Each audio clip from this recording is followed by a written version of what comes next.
Татарстан глазами ингушских блогеров, журналистов и гидов. Наша делегация продолжает большой пресс-тур по республике. Напомню, это ответный визит. Несколько недель назад коллеги из Татарстана ознакомились с культурой, башенными комплексами и природой Ингушетии.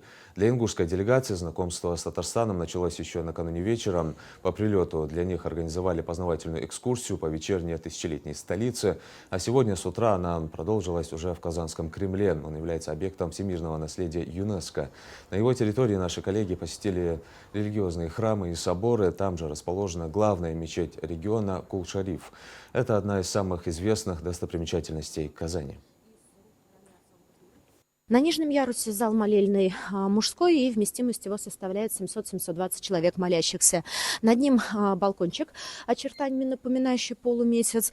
Зал уже, соответственно, молельный женский, и он вмещает примерно 300-350 человек молящихся. Общая вместимость мечети Кул-Шариф составляет 1500 человек.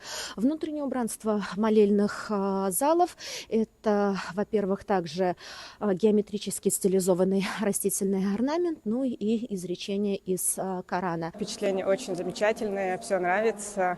Вы на фоне слышите звучание Корана. Это вообще особое ощущение слушать Коран, который, не останавливаясь на протяжении 10 лет, звучит ежедневно здесь, на территории Татарстана.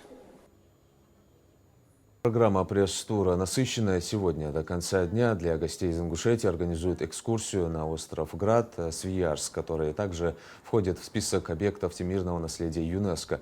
Их также ждут туристические презентации, посещение дома-музея Эчпочмака, знакомство с татарской культурой, историей и, конечно, кухней. А итог визита телезрителей и пользователей соцсетей увидят уже в репортажах журналистов и в постах блогеров.